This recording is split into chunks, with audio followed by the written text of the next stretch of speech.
It's in Chesaning, Michigan. 4-class STOL competition, bush class, touring class, experimental class, and the under 100 horsepower class. We've also got some ultralights here that are going to compete in the experimental class.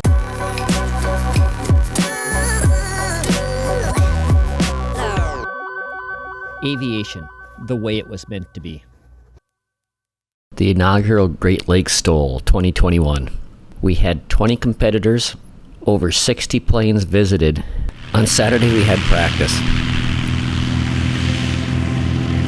It was a time for the pilots to go out and practice their short takeoff and landing techniques and figure out how long they were taking off and landing and how to better their flying skills.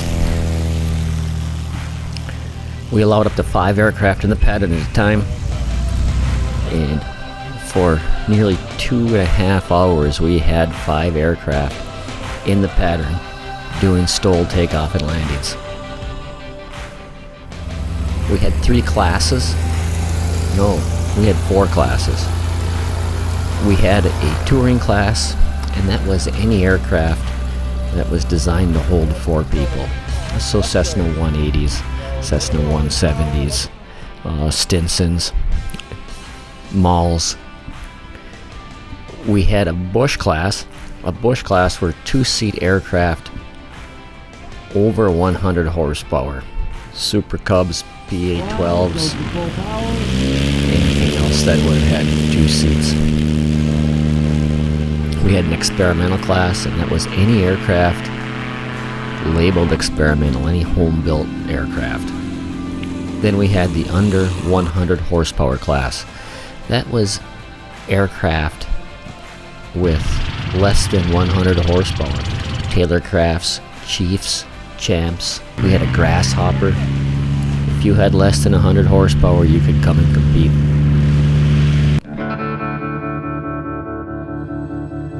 On Saturday, we met at 7:30, where the Chesaning Sports Plane Association put on a breakfast for all the pilots. At about 8 o'clock, started gathering all the pilots together to go for our pilot briefing, which started at 8:30. Pilot waiver. I have all the waivers. You don't have a heat or a number. It's because you didn't fill it out, or I didn't get it. So just come fill it out. We got some over here. We'll get them. I'm here for your safety.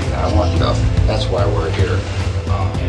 Getting to the runway, please be safe. Once you get to the runway, so it's alpha flight. At 10 o'clock, the STOL competition started.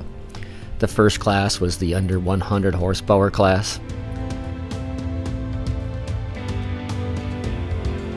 It was a fun class because these under 100 horsepower aircraft really are not thought of as STOL airplanes, but most of them land very short, and most of them get off the ground quite quickly also.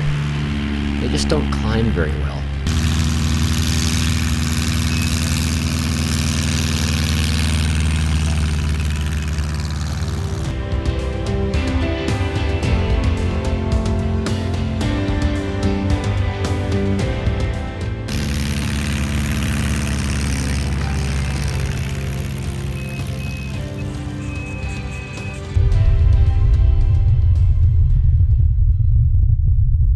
After the 100 horsepower class, we did the experimental class.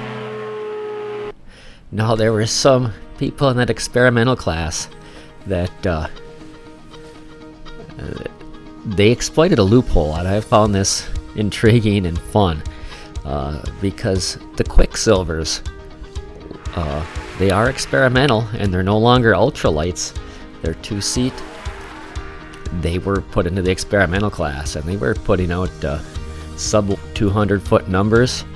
They were competing against the Murphy Rebel and a couple of RV4s. Needless to say, the Quicksilvers, these ultralight style airplanes, they were the winners. We're gonna fix that loophole next year.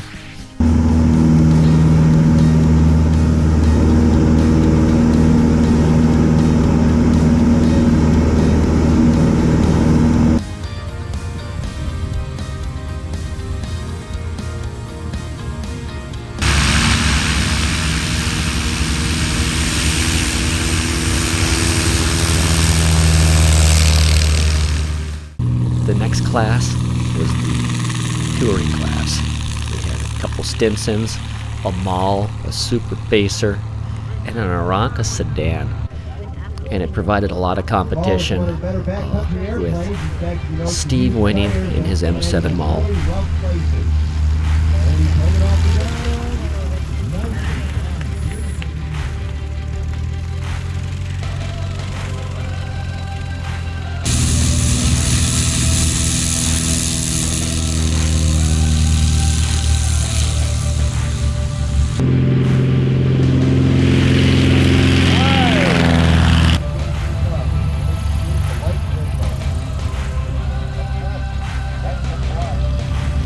High, working it.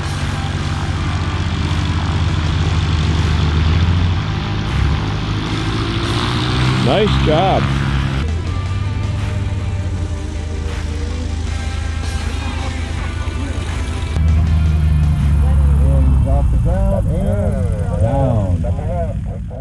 And then our last class was the Bush class.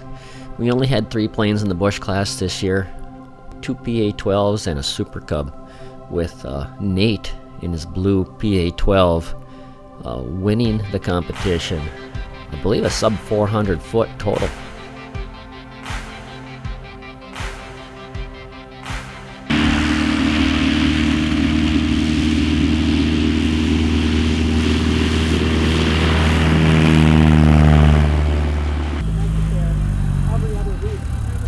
And he holds it off, crosses the line. Nicely done. And down he comes. Nicely done.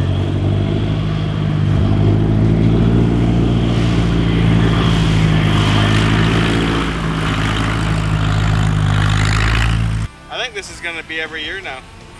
Look at the turnout, pretty good. It would be nice. One day this will be all filled full of campers.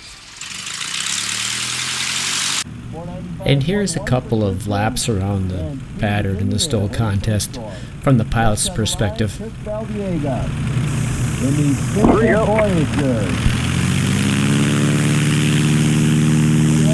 take the line. That's the thing that goes left to right. That's called a line, sir.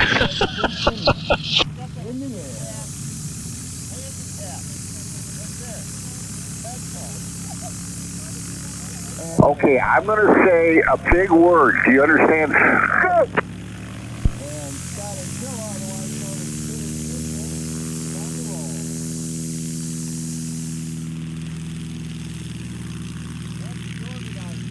Get that tail way up in the air and off the ground.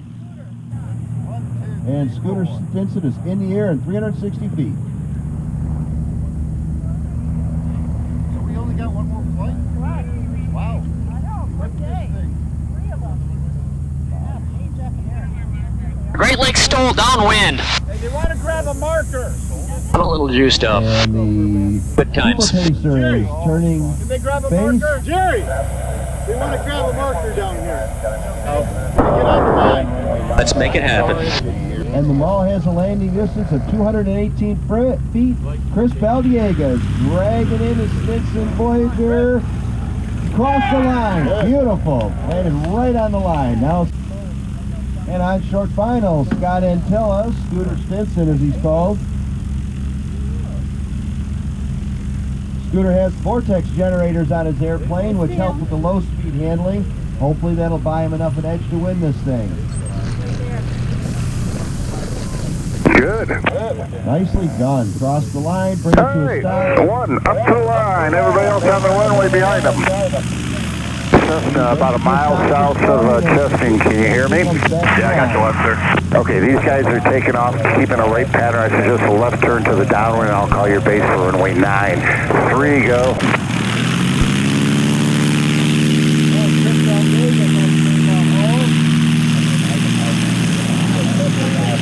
Ahead to your left. He's turning downwind for runway 9. Spacing looks really good, guys. And that's inbound. Yeah, just a normal pattern out to runway 9, and these guys will be on your way. 4, go.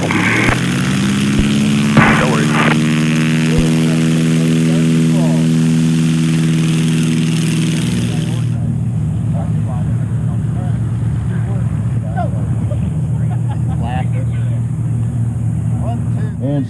Stinson. 327 feet for Scott Antilla. He gets in the air quickly because he's lighting that airplane up as much as possible, replacing metal with carbon fiber wherever he can. Downwind in the Great Lakes STOL again. 243 feet up for the landing on him with the Maule. And right behind him is Chris Baldiega. Chris Baldiega, 312 feet for his landing. And Scott Antilla with his very lightweight Stinson coming across the fence. He holds it up, adds power, holds it off, and... That's good. Barely made it. Okay, well, take the line. Nicely done. Let's get a score.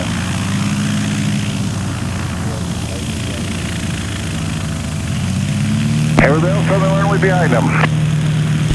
260 feet to Scott Antilla with his Stinson. Again, take it around to fight the Super Cubs.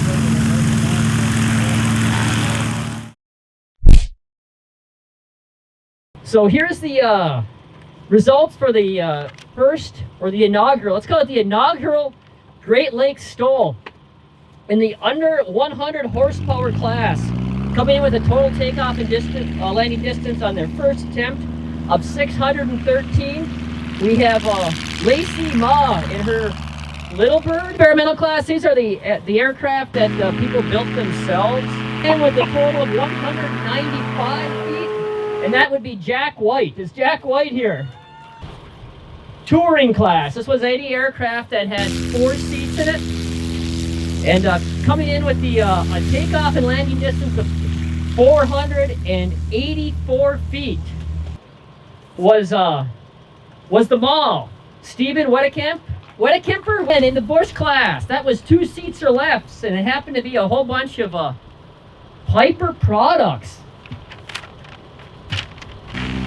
Coming in with 384 feet with both a takeoff and a landing is Nate Pierce and his 1947 PA12 with extended wings. And I really appreciate everybody who participated in this.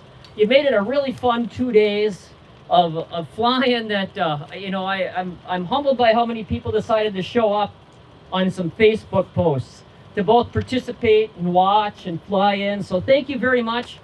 We hope to do this again next year, and once again, thank you.